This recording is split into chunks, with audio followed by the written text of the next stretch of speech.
Hello again. Here are Tatjana and Judith, and here's our preview for the senior final. Yes, senior final. So, because this is such a packed competition, and and the seniors especially. We'll start with the pairs as we do in the juniors, and unfortunately, Diana Stelze-Dudek and Maxime Deschamps had to withdraw because he was sick. It's very unfortunate. I really think they will be really missing here, and it's just a top team of the last years who's not here. Nevertheless, I think it's going to be a very exciting competition with also a lot of all of these teams have a shot for the podium. Maybe the substitutes are maybe the weakest team here according to the results this season, but I think all the other pairs could really make the podium. I think the top contenders probably are Riko Miura, Ryoichi Kiara from Japan. Yeah, they are back in the final because last season they were injured and they could not compete on the Grand Prix. So obviously they couldn't make the final.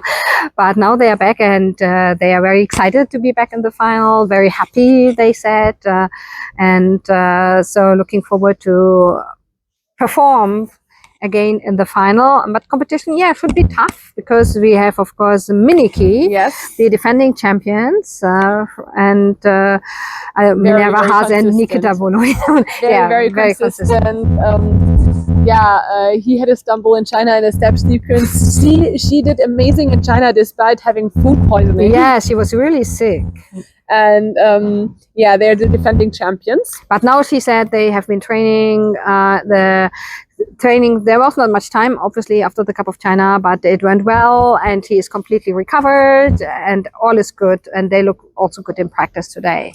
And I think Zara Conti and Nicolo Macci are Grand Prix final skaters. They have been doing very well the last 2 years. Yeah, they were third in the first final and second in the. So of course now they hope to become first. Exactly, especially after winning their very first Grand Prix gold medal. Yes, and they beat Minerva and Nikita in China, and they also beat the Japanese team at Lombardia Trophy.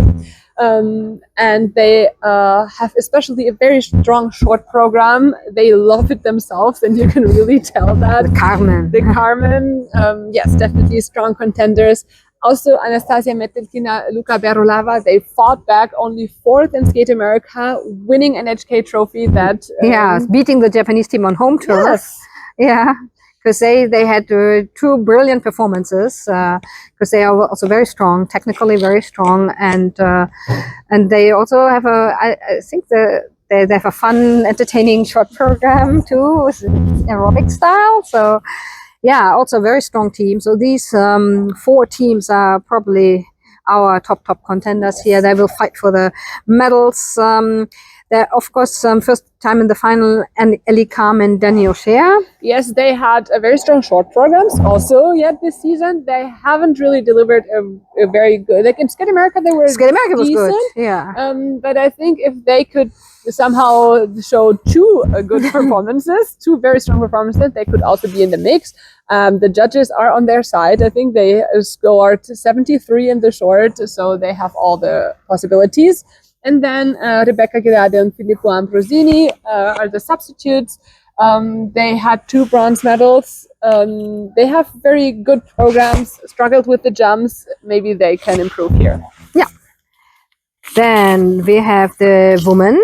And we have Amber Glenn versus Japan. Yes, it's like Amber, guest of Japanese national, she said. Yes. So we have Kaori Sakamoto as the top qualifier with 2 victories, especially because she skated brilliantly at NHK Trophy. In Skate Canada and also at the Lombardia Trophy earlier this season, she struggled a bit, but showed her full potential at NHK Trophy. Oh yeah, she was great, yeah. And Amber Glenn as well with 2 victories. Especially, I was so impressed by her free skate in China, because the 2 previous competitions she had very strong shorts. And in China, there was the situation with the 5 women all being kind of tied after the short, and she showed that she really has her nerves under control, and she delivered and won the Cup of China with a new personal best. And so I think I think if Coro is clean, she's going to win. But if she does a little mistake, I think Amber is there and could even grab the gold. Yeah, and Amber, it was amazing because she said in the that it was actually good for her that there was not a big advantage in the points. So it's better if you have the feel to attack than the feeling you have to defend something. So yeah, and she said she's been also training has been going very well, and we saw the beautiful triple axel today in the practice and the run through. I think Monichiba is maybe the third contender here. She was very solid on both of her Grand Prix. She had scores with which she would have won most of the other events, but she was kind of in the two strongest fields at NHK and in China, where she took 2 silver medals. Two very different programs. I especially like her short programs with Donna Summer. Shows her personality and yeah. For continent champion, I think, in her first final, actually. Yeah, she made it for the first time. Whereas Wakabe Higuchi comes back to the final, and After he was 7 years ago. She was in the final. She was like a young, up-and-coming Japanese girl, and he was also a world silver medalist in 2018. And then, unfortunately, she had injury problems, and but now she is really making her way back to the top and qualified by winning Skate America, which was her very first Grand Prix gold medal. Yes. And Rino Matsuike, kind of a surprise for me personally that she made the final, but she had especially 2 very strong free programs at the Grand Prix, and very soft, lyrical skater, very good skating skills, and also she has quite a high scoring potential. And Hana Yoshida at her 3rd Grand Prix final in a row. Last year she won the bronze. Yes. And she also has a triple axel. And the year before she was in junior. Yes, she was in junior before. Yeah. So that are our contenders for the women. Yes. And then we have the ice dance. The ice dance will be also unpredictable event. Yeah, usually you wouldn't think so, but the ice dance this season been crazy. Yeah, because all of the top teams, they lost one of their Grand Prix unexpectedly because of mistakes and because of falls, basically. They all fell. They all fell. Yeah, and so that's why Lila Fear, and Louis Gibson topped the Grand Prix rankings. They were the only team with 2 victories on the series. They beat first Madison Chuck Evan Bates at Skate America, and then at Finlandia Trophy Piper Gillis and Paul Poirier. Yes, I mean, they also had their fall, but they had the fall in practice. So, yeah, she had a bad fall in Finland. Yeah. Yeah, so they come in at the top contenders, and I think I think if everything goes to plan, probably they're still the 4th or maybe even 5th team, but they are there. They're very consistent. They said, they want to win. They want to move up. So. And they will be right there if anyone makes a little mistake. Also, they competed last weekend at their nationals. They've been competing a lot again. Yeah, they did that marathon already before. But they have the routine, and maybe that makes a difference. And maybe not that many mistakes. They're very well trained. Yeah, and under all circumstances. Yeah, and Madison Chuck and Evan Bates, they have the best score yet of this season, which they scored at NHK Trophy, where they had 2 very strong performances. And I think still they are the favorites here.